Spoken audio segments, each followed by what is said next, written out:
Օրագիր Նյուզի Գեղարքունիքի մարզպետարանի աղբյուրների փոխանցմամբ մարզպետարանում մրցույթների բանավոր փուլերում գործում է հստակ ձևավորված անօրինական մեխանիզմ։ Հաղթողները նախապես որոշվում են։ Մրցույթային հանձնաժողովի նախագահն ու կազմը ձևավորվում են անձամբ մարզպետի կամ նրա նշանակած փոխմարզպետի կողմից, ինչը հանդիսանում է օրենքի կոպիտ խախտում։ Երեկ հրավիրած ասուլիսի ժամանակ Օրագիր Նյուզի թղթակիցը այս խնդրի վերաբերյալ հարց է ուղղել մարզպետ Կարեն Սարգսյանին։ Գեղարքունիքի մարզպետի աշխատակազմը այդ մասով բացառված է, որ որևէ խախտում անի կամ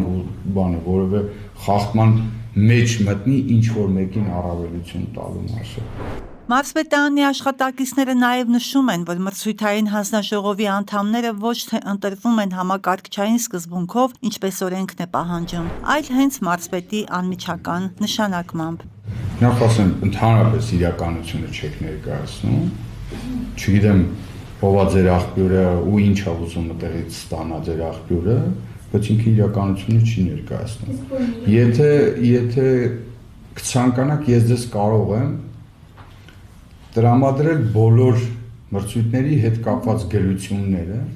որ մենք ուղարկում ենք պարբերաբար վարչապետի աշխատակազմ, խնդրում ենք, որպեսզի թեկնածու տրամադրեն մեզ, եւ իրենք մեզ տրամադրում են թեկնածու,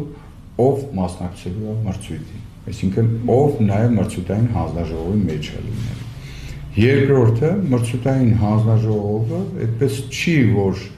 իմ ցանկությամբ է լինում, դու կարող եք վերցնել տեսնել, որ ես ցանկը հաստատել եմ, անձանց ցանկը հաստատել եմ, թե ովքեր կարող են լինել մրցութային հանձնաժողովում։ Ու դրանից հետո այդ մրցույթային հանձնաժողովը երբ որ ձևավորվում է, ես չեմ տեսնում, պայմանական կա 15 հոգի հաստատված մարդկանց ցանկ, աշխատակիցների ցանկ, եւ այդ 15 հոգուց պայմանական 4-ը մասնակցում են այս մի մրցույթին, մյուս 4-ը մասնակցում են մյուս մրցույթին։